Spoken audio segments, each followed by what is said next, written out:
Well, here we are live on Amazon.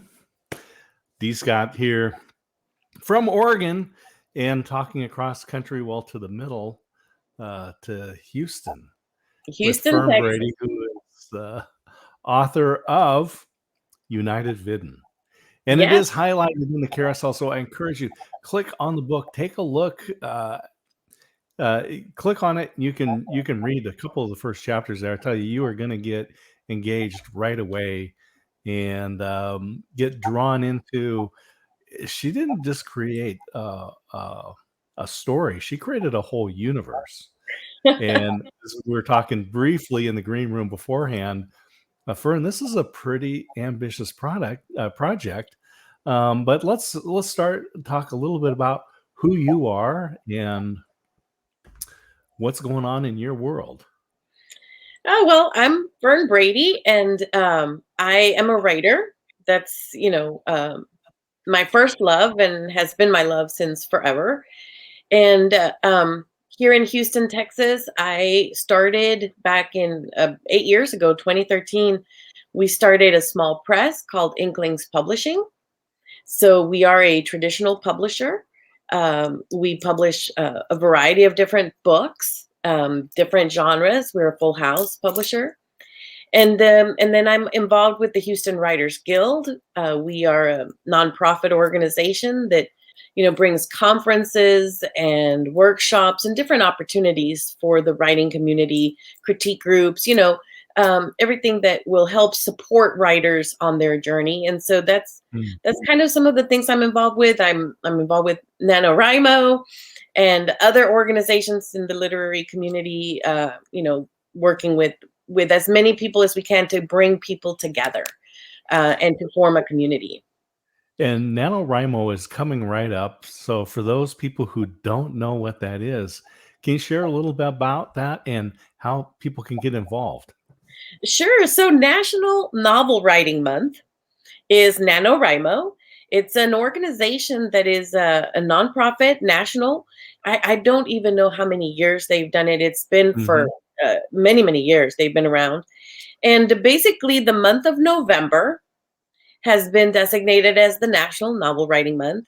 And during the month of November, people work towards getting 50,000 words written, draft, fresh draft of a project.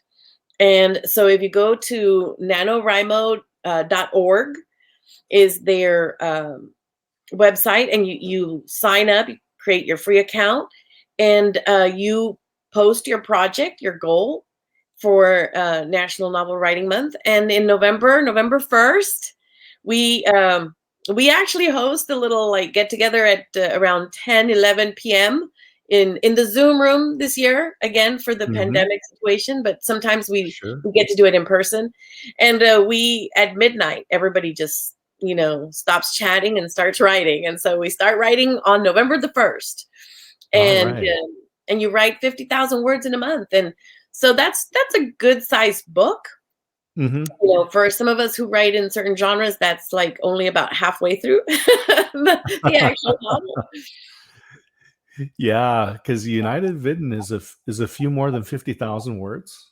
Quite a bit more. It's at 127,000. So, and it's a pretty good amount for sci-fi. Yeah. Absolutely. Well, I love it because you really did create a whole universe, and maybe someone in NaNoWriMo will be able to kind of create a universe, but at least you can get started. For those people who have just felt like they had something inside them, as I often say, this is the greatest time ever to be alive, because Mhm. if you want to write a book, you can write a book, and there's support groups out there that this is a national organization. You'll be able to join in with other folks, get some ideas, get some inspiration, but really get some encouragement, and be able to put pen to paper, right? Yes, and the real goal with the NaNoWriMo is to move away from the pressure of having it perfect, right? Mm, As a writer, you worry about, is it perfect? Is it great? And you have to yeah, put that aside, and you have to write. You have to write the story, and every writer will tell you the first draft is nothing more than really an outline.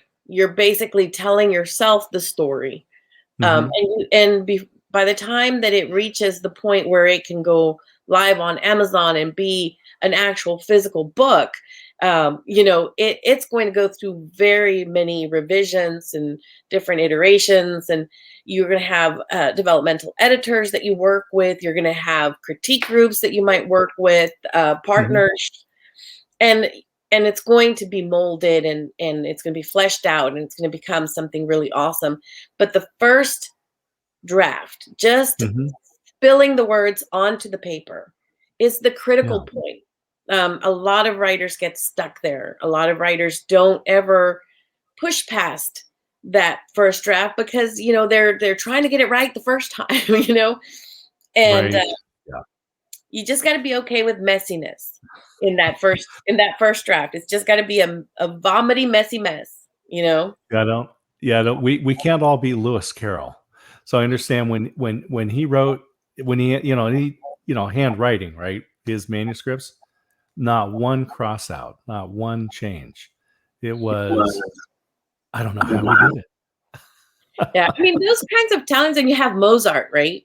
Mm, In the music industry and stuff. You have those occasional, like, really prodigy, gifted people. But also, I have to wonder sometimes, even if they had gone through some revisions too, maybe oh it would yeah, have been even better. Because absolutely. no matter how good you are, and you do get better every time that you write a Hmm. first draft. Each first draft becomes a little bit less horrid than the first draft of the of the previous There's novel. a there's something tweetable right there. Every draft becomes less horrible. Yes, every first draft gets a little less Horrid, horrid. horrid. Yeah, Yeah, I but love it. because you do improve, right? You Mhm, improve in your writing craft, but being willing to delve into it and fixing it, and fleshing it out, and mhm, really getting into the revision process. That's where mhm. writers really grow. Yeah. You really grow as a writer when you take it to a critique group and you hear what other authors have to say about, like, okay, well, this was confusing, or you could express Mhm. more here, or I would love to know more about blah, right? Sure. And going through a developmental editor. I mean, we have a love-hate relationship with developmental editors.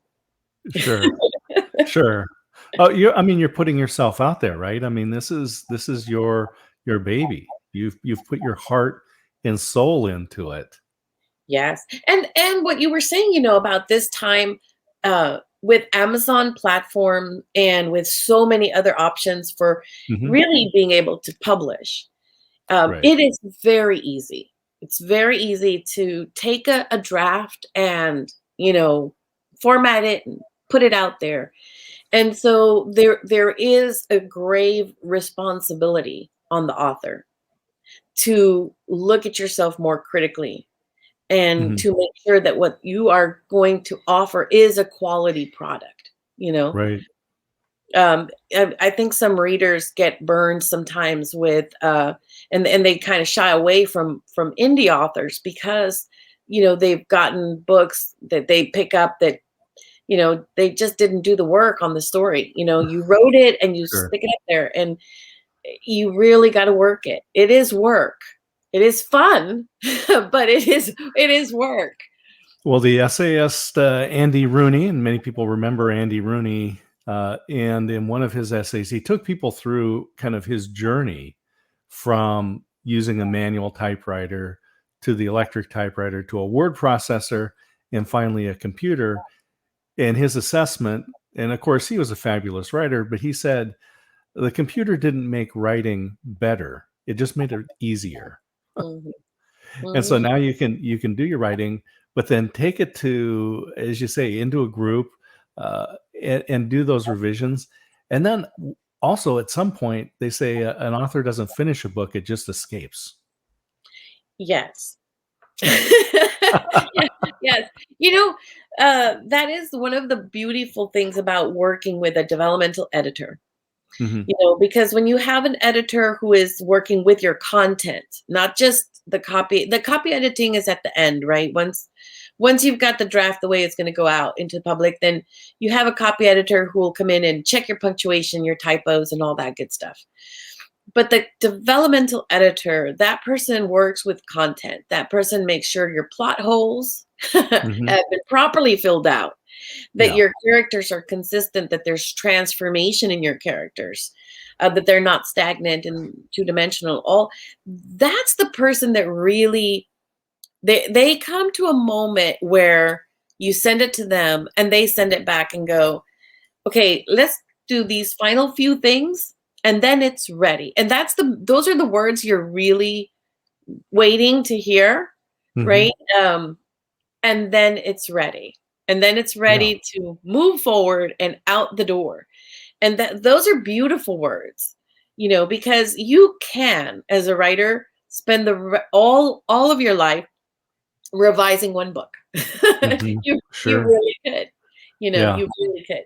So it's that process between you when you feel that it's there, and the developmental editor that you trust, that knows your writing, that says, okay, I think this one's ready. It's Yeah. ready. You Yeah. know, and that's when you have to just let it go. That's some of the best advice I've heard. So many people say, "Well, if you want to write, then you got to, write every day for so much and set these goals," which is great as far as getting the content put together. But if you really want to create something of that really represents the story that you're trying to tell, then work with this developmental editor. Hmm. Yeah. Yes, I mean, it is a very difficult thing because, of course, as artists, writers are artists, and Hmm. books are art, which is why, while reviews are good, it's nice to have reviews and to read what other people thought of the book. They're not really, to me, as a partaker of art, they're not really that important, because you have people who love Picasso, who Hmm. stand there in front of a Picasso and go, "Oh my god," and they're like in Yeah. awe. Sure. And then there's people who don't, people who stand there and go, "I don't know what this guy, what in the world is this?" Because it's art. And so it's going to Hmm. speak to different publics differently. Right. Yeah. And the develop as an artist, it's hard to have a critique of your Hmm. work, right? To Sure. hand it to somebody that you trust to tell you where you need to explain more, where you have to flesh things out, what doesn't make sense. When you throw in a talking horse and they tell you, no, you can't have Yeah. it in this book, Fern. Well, this is the thing about art in general is that really good art hits us at a level where we don't have the capacity for language. It's us on that emotional level, and that's why we have artists and poets and painters and sculptors and musicians, because they help take that emotion that we feel and turn it into something tangible. So when you read that great story and it hits you, maybe we don't have the capacity to actually go and form the words to say why we like it. It's just, well, it hits us at an emotional level. Oh, definitely. Definitely. And I mean, that's really the goal of any writer. Mhm. You're hoping that when people read your book, that they're going to connect to the characters, that they're Sure. going to care about these characters and what they're facing, and in many ways, as a writer, you get a chance to put forth ideas, Mhm. the way you view the world, in and the way that the world makes sense to you, what you feel is not right in the world, what you feel should be the right way to go, you know. Mhm. Um, you get to explore social issues and political issues and all kinds of, things that are part of the human condition, right? Right. Art is expressing the human condition, and as a writer, Mhm. you get to explore that through the lives of made up characters. Right. And so it gives the reader a chance to go through things that they themselves will never go through, Mhm. and face decisions that they're never going to face, and to ponder, would I have done what this character did? Would I have done it differently? You know, Sure. Yeah. and and it gives them the chance to explore these ideas. Mhm. Yeah, this is, I just want to remind everyone we are live here on Amazon, or maybe you're watching in the replay with Fern Brady, and we're talking about her book, United Vidden, which is just an epic tale. And may I say, Homeresque in its scale, because you have created an entire universe. But it starts off, and we'll kind of get into this into the story here just a little bit and give people a taste, because we jump right into the action sequence from the very beginning. Yes, well, I mean, that's kind of within the genre of it. It's a science fantasy. Hmm. You know, um, and it you want to give the reader that sense of what the story will be about, Yeah. and what the world feels like. And so it was really important to me that the very first chapter and the very first scenes tell you right away, this is a science fantasy, because Right. I had actually begun the book during her birthday party.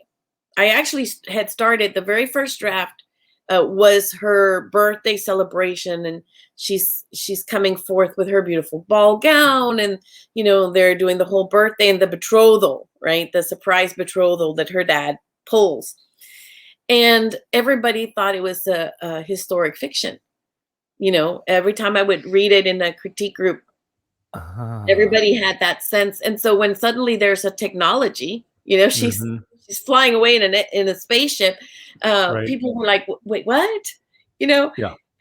because that first setting was, a monarchy, and they were having this ball gown, and so there was that feeling of a historic type piece. Hmm. And so that's what made me go, okay, maybe this isn't the place to start this book. I don't want my reader to think that it's one kind of fiction, and then spring something different on them. So Right. so Hmm. that's where we took it back to that morning, right, when she has to face off with the holographic image of Right. this creature that can't be killed. You And know. this book was published last year, so in 2020. And so obviously you started writing this a while back before.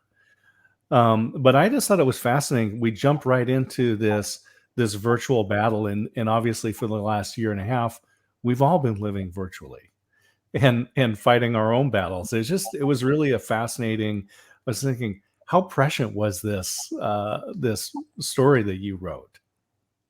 Yes, and it's a really cool that we have the virtual reality Mm. capabilities, but this is really more in the augmented reality technology that I'm presenting here, Yeah. where she is interacting with the environment to an Hmm. extent, but at the same time, what she is battling is a holographic image, right? But Right. it's Hmm. visible to everyone who is enjoying the battle.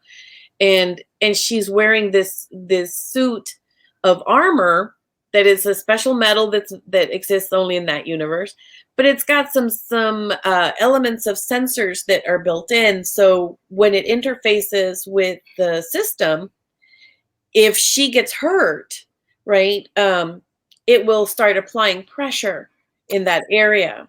She's concerned about getting being bruised. I mean, Yes. physical, not just simulated. Yes, because it's entirely possible because of the way that the technology works, and that Mhm, we are really working towards that. Even now, I was reading an article about some fencing schools that I believe in Europe, that are trying out some of these kinds of suits mhm. that would allow you to have a little bit more realistic, you know, fencing championships Right. and things, Yeah. and that's a really, and for military purposes, it would be very, very Mhm, interesting to add something like that for a training, because okay, so you got shot. What does that actually do for your body, and how can you move afterwards, mm, right? mhm. Yeah. And so you got injured. What does that mean for this scenario that you're playing out? It was a really fun scene to explore, and of Yeah. course, the whole goal is for her to last as long as she can, and to actually Mhm. inflict damage on the opponent, because this is a creature that in real life, in her real life of the world of Right. Thyraine's galactic wall, cannot be killed. It The is most it is dreaded, right? The most dreaded in the universe. the most dreaded in the universe. Nobody has been able to kill one. No, not even a party of warriors were able to bring one down. So uh, so everybody knows she's going to die, right? In this simulation, everybody Right. already knows that. The question Mhm. is, how long is she going to last, and how is she going to manage the battle, and how Sure. strategic are her moves, and that's what's being tested, um, in Mhm. the scenario. And so she actually does really well. She Yeah. doesn't come in first, because I thought that would be just too Right. cliche. Right. Uh, and and there's one of the things you talk about. So in science fantasy and science fiction and fantasy, we're able to explore, I'll say, personal and social and community issues in a way that's a little bit hands off, right? So you're not talking about exactly what's going on, but we're able to explore some of these. And I'll say she's got a complicated relationship with her father. Very, very. And in a way, it's one that sort of surprises her. It takes her Mm, by surprise, because up until this point in her life, she really believed that her father was 100% okay with her being queen, you know, hmm that he supported her, that he truly believed she was going to be a great queen. And then the eve of her ascension, because in this world, when the heir turns 21, the sitting monarch steps down and hmm allows the heir to ascend to the throne, and that way they have the benefit of the monarch's experience, hmm which also encourages the monarch to wait for a while before producing an heir. you know but it's a really cool idea that I had, of like, why do we have to wait until the hmm monarch dies? That's just tragic. So Right. The king is dead. Long live the king. long live the queen. But she's going to be the first queen, Mm, and she truly believes. I mean, she's gotten all the training. She fulfilled all the requirements, hmm and she was successful. And yet he decides he's not going to abdicate. Right. And this helps us kind of explore this disempowerment for women in Yeah. society, and that she has no reason to believe that she's not getting that support, and yet at the last moment feels like, is it because she's a woman? Hmm. Yeah. And then as she begins to look at her life, Hmm and the interactions she's had with her dad, she begins to realize, her father has been relying on the fact that there's this principality on their Mhm. continent, and that the heir to that principality is a male. And Amiel, it is really her father's choice, Mm. you know. And she begins to realize this. She had never noticed it, right? She, because in her she grew up sheltered, and believing that she was going to be the queen. Mhm. And then she realizes, no, he's always been planning this. This has always been the route. Yeah. And so that really brings her confidence in who she is and who she thought she was. And this is and again, just kind of exploring these issues is that whether you're a man or a woman, whatever gender you have, um, pleasing your parents, and in a lot of ways, many times the father, it's a lifelong challenge. And I have talked to people whose father has passed, and they still feel like they need to try to live up to some sort of expectations, or they never did live up to them, or something like that. Yes, approval, um, approval by others, Mhm. especially one's parents, is Yeah. a humongous area that I think all human beings need to go through. Mhm. And I think that even in my own road, Mhm. there's so many times when your parents or your teachers or other people in your life that are influential, mentor type people, they try to tell you who they think you are. Mm. And sometimes they really analyzed you well, and they're really helping you, and they're really, but sometimes some of that is a reflection of who they would like for you to be. Sure. Uh, Yeah. in their own things sometimes were what they would have liked to have done and they didn't get to do or whatever. They're Mhm. passing it on to the child. And Sure. so, yeah, figuring out that relationship of how do you accept that your parents are not perfect? Mhm. You know? Ho Right, right, It's that day is a hard day when you realize, my parents are not perfect. right. That's a tough Yeah, I wanna day. remind everyone we are talking with Fern Brady, author of United Vidden, uh, a an epic novel, creating a whole universe, and I'd like to kinda get into that a little bit too, because we are here live on Amazon, or maybe you're watching in the replay. In the carousel, I've highlighted United Vidden, not the only book that, Fern has written and, is available, so we've got those in the carousel as well. So I encourage you. Here's we're coming at. This is now. It's the first day of fall, right? Mm. Yes, we brand new season here, and a great time to add this book, download it, get the whatever format works for you, or as a gift for somebody that is looking for something to read. As the days grow a little bit shorter, and we're outside a little bit less. Just a great read, because you're going to be brought into this whole universe, and because you've created not only characters, but locations and planets and language. So let's talk a little bit about that, because again, as I said at the very beginning, this is very ambitious. Yes. So Thyraine's galactic wall is where everything happens. And there are 51 planets in Thyraine's galactic wall that are part of the intergalactic alliance. And then there's like other planets that are, not officially part of the alliance, but they're colonized, or they're, resource planets and things like that. Hmm. So this world was born um, during the time when I was a sixth grade teacher. Oh, wow. Okay.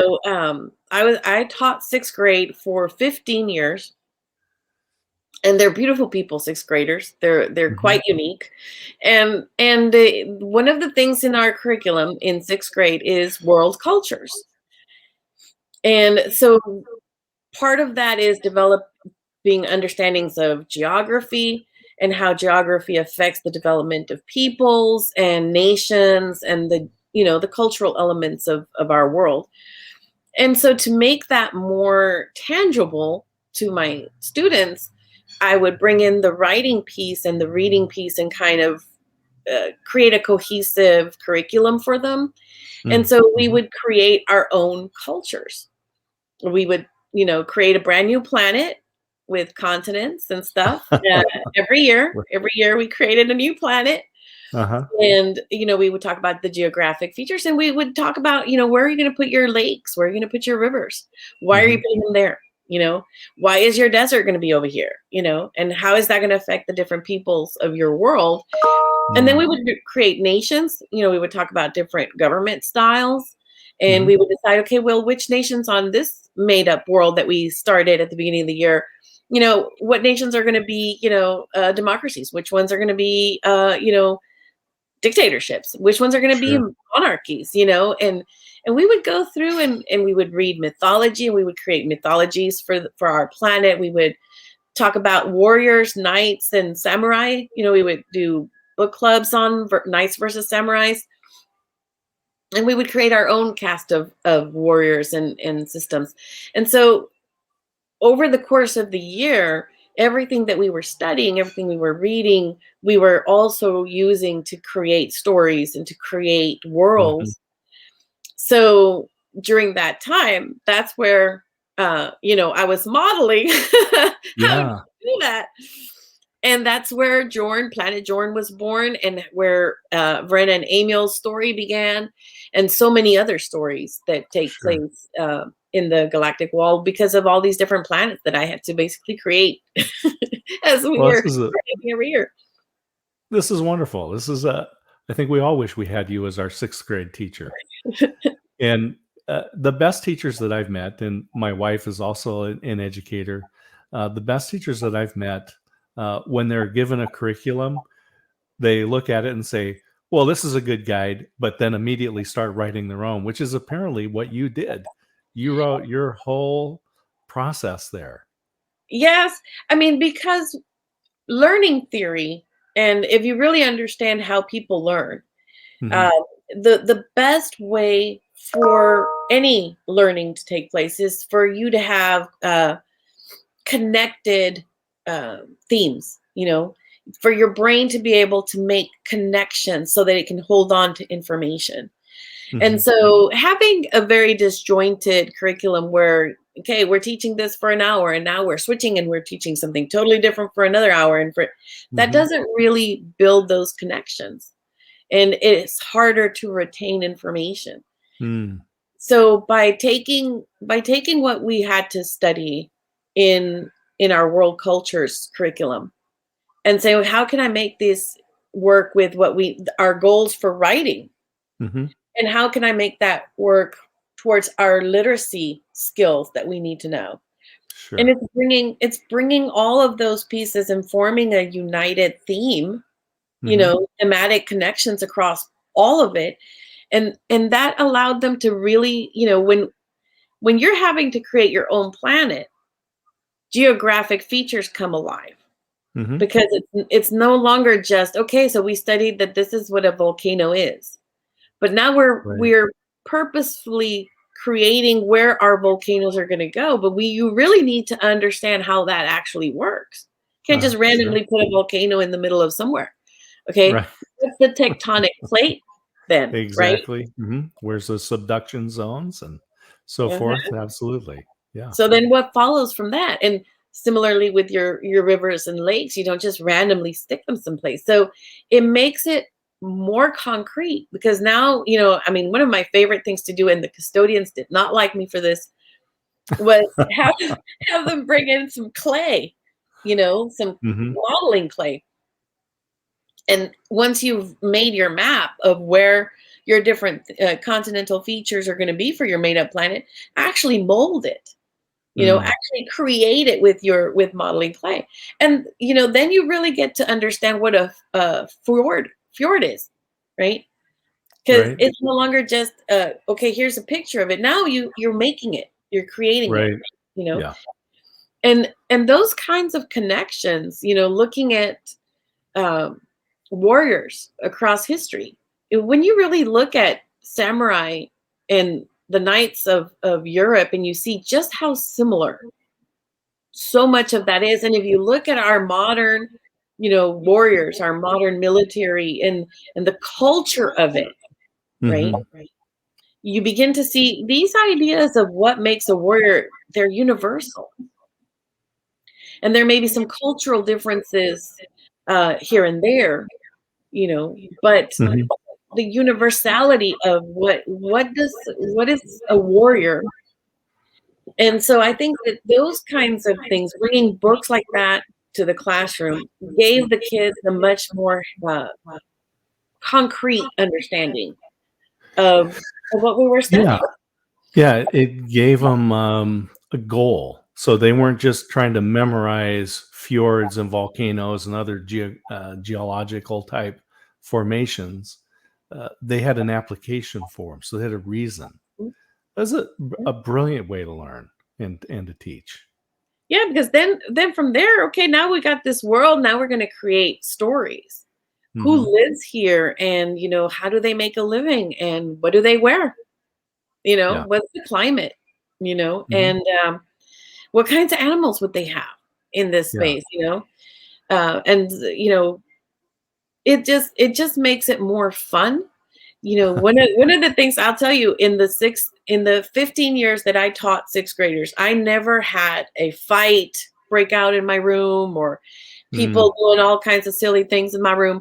I mean, people were engaged. right. They were interested in what was happening. Even the most reluctant learners got interested in something. Along the way.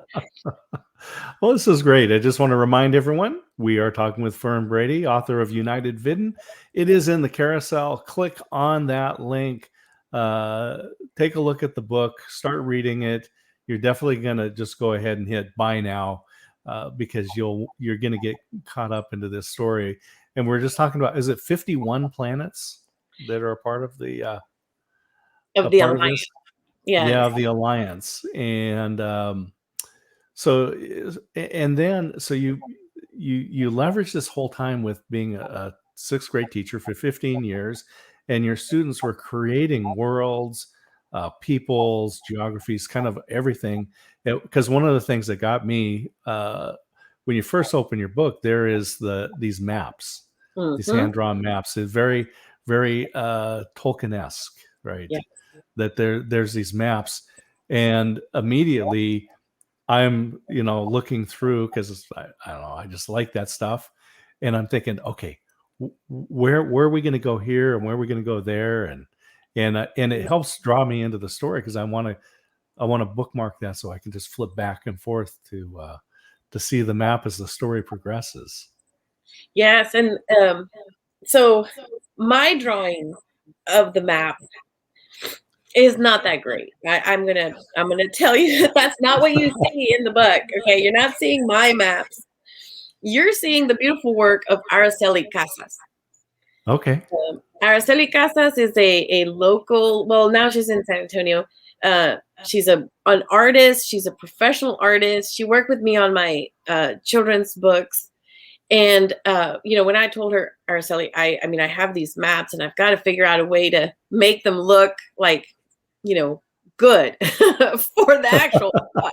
You know, and she's like, I could do it. I could do it for you. Yeah. And so we went back and forth. I mean, I sent her my really crummy renditions. And she had to ask me, what in the world is supposed to be this? What is this line supposed to be, Fern? And Oh, wonderful. back and forth on, okay, what's going on with the features, and where is what. And then Hmm. we were almost done with them, and I realized we needed another plateau for a because Emil has to come at Anko from a plateau for the Hmm. battle that he fights. And so I was like, okay, by the way, I just added a plateau over here. So she had to go in and add that. But it's really great to get to work with her, because she really brought to life in Hmm. a very clear way, my world and where everything is. Um, I mean, because all I had was a bunch of squiggly lines that nobody would have understood.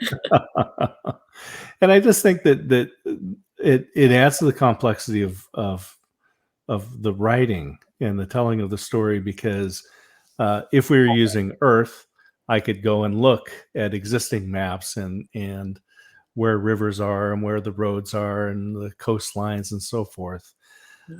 But you created that all from scratch, and um, and you were your own guide on that. I'm thinking it must have added a little bit to the complexity.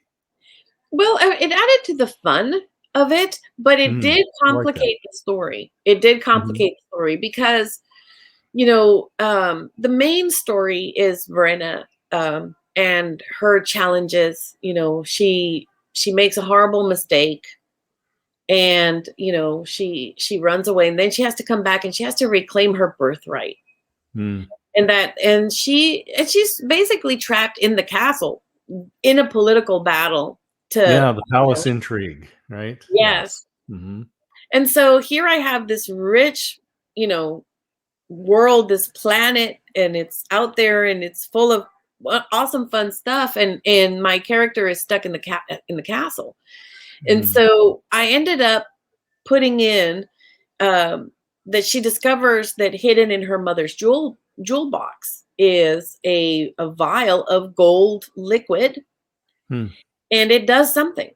But her mother died when she was too young, and so she hadn't imparted that information. It's only known by the ladies in her family, and so she doesn't know what it is. Mm. And one of the castle knights that was really just a farm boy when the war began, and he got lucky and he impressed Amiel in one of the battles, and he got Uh-huh. knighted. So here's this young, very naive, knight, and he she convinces him to go on this quest. We need to find Rajin Horsef, who is missing, Mhm. and he's the one who can tell her what the vials of what that gold liquid can do, you know.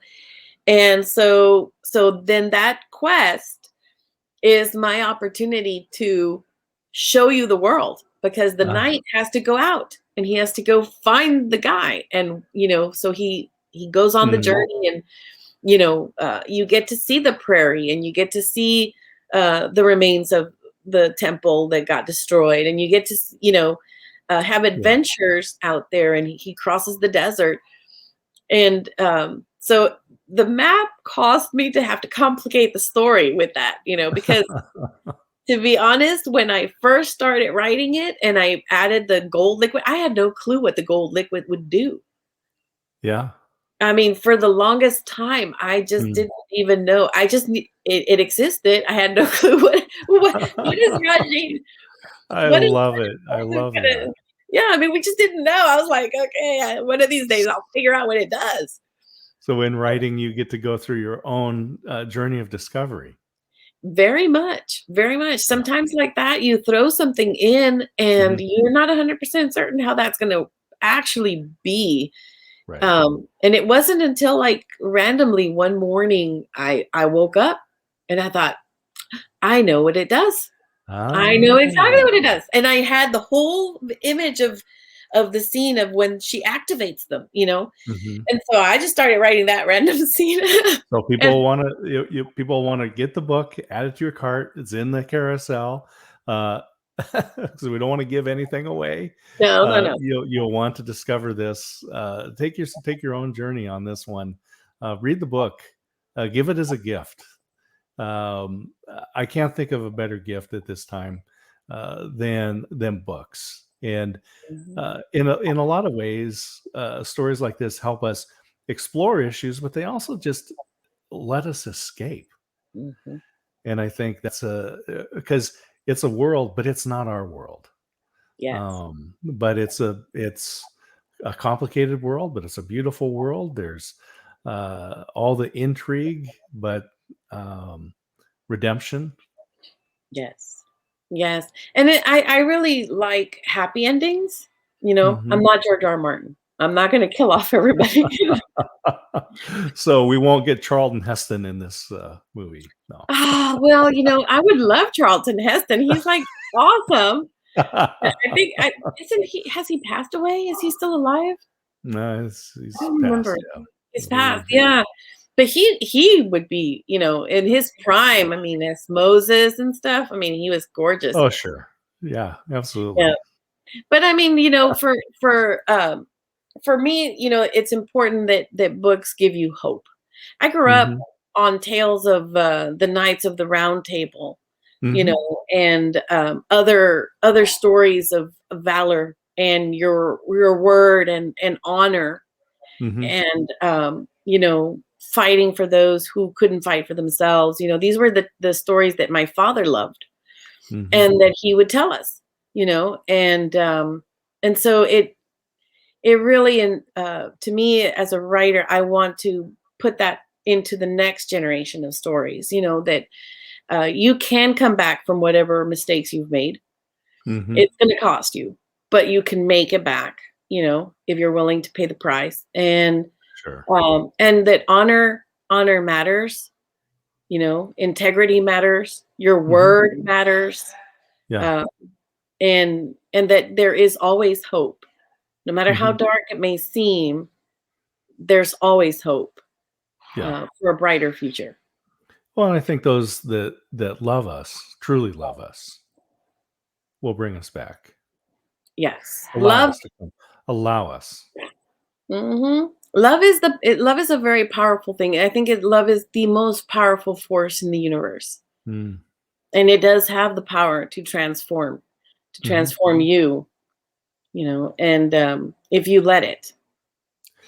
Exactly. Yeah, and you Mhm. have to be willing to step forward, and that's that is hard, right? I mean, I think a lot of people suffer needlessly because they haven't been willing to step forward and let those that love them. Mhm. Yeah, and love is a sacrifice. It's always a sacrifice. Sure. Yeah. There's always there's always service in love. Hmm. And Yeah. I think sometimes people want to be loved Hmm. without loving, Sure. and you have to learn to love, Yeah. and Yeah. that always love always costs, In but it's the worth in it. the King James translation of the Bible, that word love is often translated as charity, but I think we could just as easily substitute sacrifice Mhm. for that. And Yeah, so you say the greatest of these is sacrifice, right? The greatest of these is love, that's right. charity, love, sacrifice. Well, and I heard one of the teachers that I really love and follow is Joyce Meyer, and she once was talking about how on Jesus's last days, Hmm. he knew that he was going to die within a few hours, and so Yeah. and he taught them a final lesson, and the final lesson was that he, as their master, was going to wash their feet. That Yes. no matter how great you are, the most Hmm. important thing you can do is service to others. Yeah. You're never above service of others. Hmm. And she was saying, this is the most important lesson that we can learn as humans, because he knew he was going to die, so he was giving them the most important lesson. Right Right. before you die, you tell people the most important thing, right? You don't waste words in that moment. Yes. Yes. And that is love. Love is service. We're here Hmm. to love one another, to love God and to love one another. And that means you're serving others Hmm. and using the talent and the skills that God gave you to uplift other people and to be of Sure. service. Oh, that's beautiful. I love it. Hey, we're gonna wind down here probably in the next 10 minutes, and so I just want to tell people that we've got Fern's book, United Vited, in the carousel. Click on it, take a look, download it, buy it, give it as a gift. Um, Epic tale, as I said, Homer-esque in its creation of an entire universe. Uh, all these planets, all these peoples, these cultures, the interactions, the exploration of current issues, but through this story. But it's not the end of the story. You've got more coming. So when you read this book and you're just thinking, I want some more, there's more coming. Tell us what's coming up, Fern.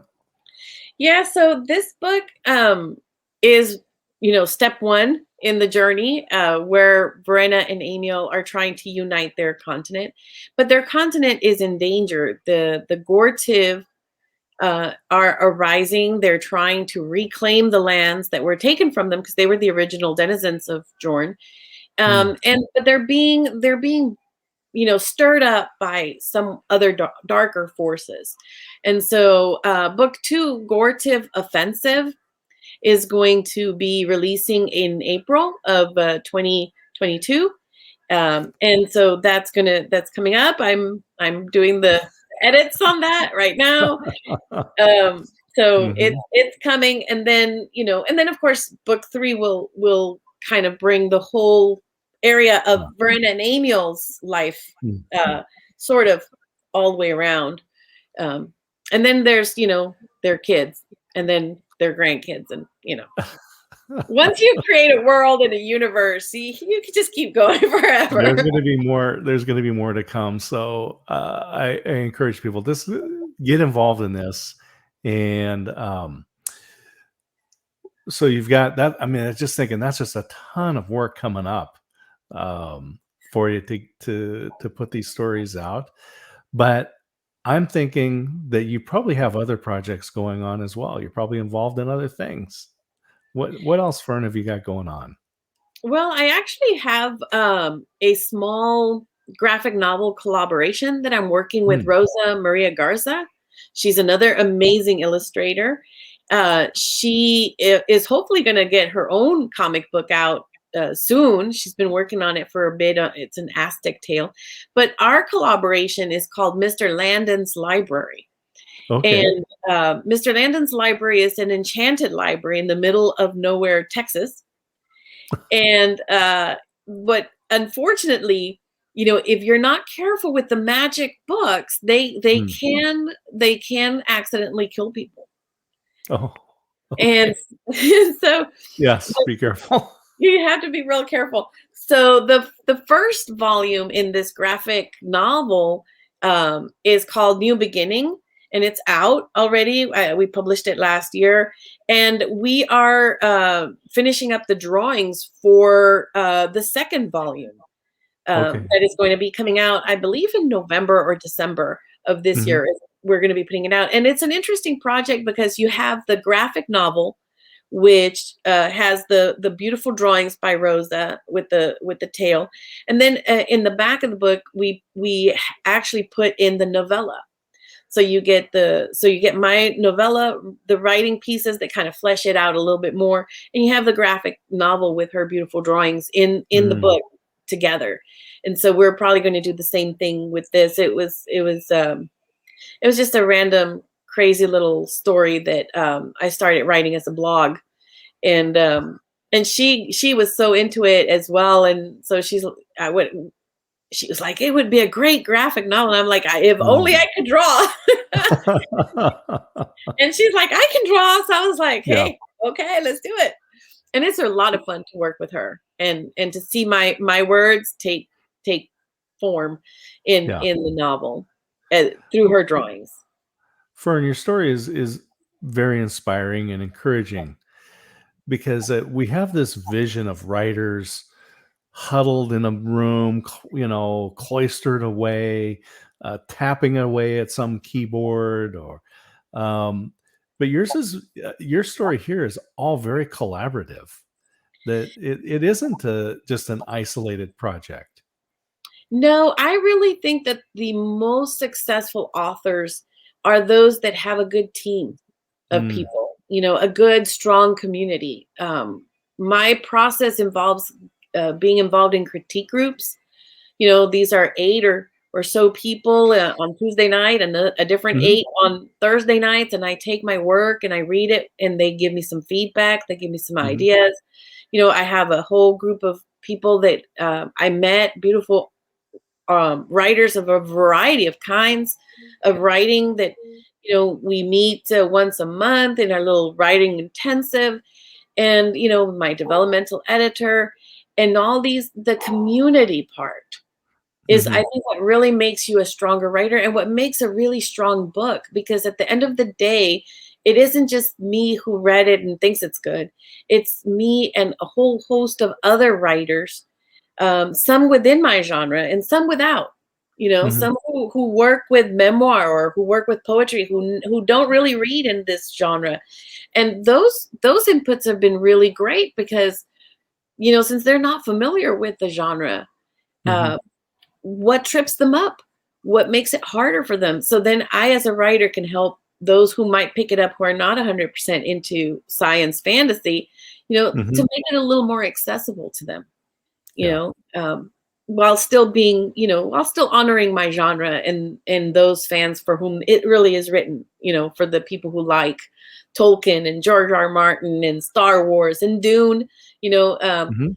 the Doctor Who Online reviewed it recently, and they kind of compared it to the Dune type universe, Yeah. which I Mhm. think was like a great honor that I Oh, they Frank gave Herbert, he did the same thing, right? He created, just an amazing universe, with all these different cultures, And and, Tolkien and stuff. I mean, mhm. these are the greats, the literary greats that we're following their Sure. footsteps, and we're standing on their shoulders and taking the next steps forward. Yeah. Friend of mine just read Dune for the first time, and it's just, it's wonderful when you can share this kind of a story, Mhm. and kind of climb into that universe. And so as we wind down, again, I just encourage everyone, buy the book, maybe buy several copies and share with your friends, and create your own little community around exploring through the universe and through the story. And when volume two comes out, end of April in 2022, you'll have something else to look forward to. And creating community around books, around these stories, is a great thing to do. You can do it face to face, you can do it virtually, um, but buy United Vidden. That's my admonition for the day. Yeah, and then definitely, like, if there's any readers out there that do book clubs, and if you want the author to visit, I'd be happy to do that. And also, check out the Houston Writers Guild. There's a Mhm. lot of great writers that are a part of that. Check out Inklings Publishing. We have a lot of amazing authors as well, and Yeah. variety of tales. So there's plenty of wonderful work out there. And if you are a reader, I'm just going to do a little plug for Book Please. Lovers Delight. Okay, because Book Lovers Delight is a subscription box program that brings great indie authors to Mm. readers, because sometimes it's hard to know which ones are going to be good, which ones are going to have been well developed, not just they wrote it quick and stuck it up there, and so Book Lovers Delight does do a stringent process of vetting these books, and you get, once a month, you get a box with a book and special swag from the author, plus other little goodies. So it's a really fun program. So definitely, what's the best way for people to get a hold of you if they want to maybe bring you into their book club, or if they're a budding author that wants some join some of these groups and maybe talk to you as your publishing company? Sure. So the best way is if you go to my website, which is fernbrady.com, right? Fernbrady.com. There's a contact page, and it has my email, and it has different ways, my phone, ways to contact me. And you could just even Google me, Fern Brady. There's two Fern Bradys that pop up when you Google, and one of them is a Canadian comedian. Okay. That's not me. And then there's me. So So there you yeah, go. just look for the lady with So the either purple Fern Brady that you get into your book club, so buy multiple copies Share it with your friends. Get a book. Have Fern Brady come, and then have Fern Brady come. You guys are going to have a great time. Yeah. Thank you so much Fern, for having me. I've had so much fun talking with you today and exploring the universe with you. Thank you for taking the time. And any last words that you would like to share? Things that people need to know about United Vidden, about you, or anything else important? Well, I just want to say thank you for letting me come on your show and inviting me. I had a great time. And yeah, just buy the book. I mean, it's fun. Worst case scenario, if you don't like it, give it to somebody else. All right. Well, I'm going to put you in the green room, hang out there for a moment, and we have been talking live here on Amazon with Fern Brady and talk about United Vid and her book and a lot of other great things. She does have a whole universe, great characters exploring important concepts in the book, but it's just fun. You're going to get immersed and you're going to want more, and there is more coming. So go ahead and click on United Vid and take a look at it. Go down and click on Fern's author page and make sure and follow her so that when new publications come out, you'll be alerted and you'll be able to get those right away. But we're going to wind this one down. D. Scott here on Amazon Live, or maybe you're watching in the replay. Have a fabulous day.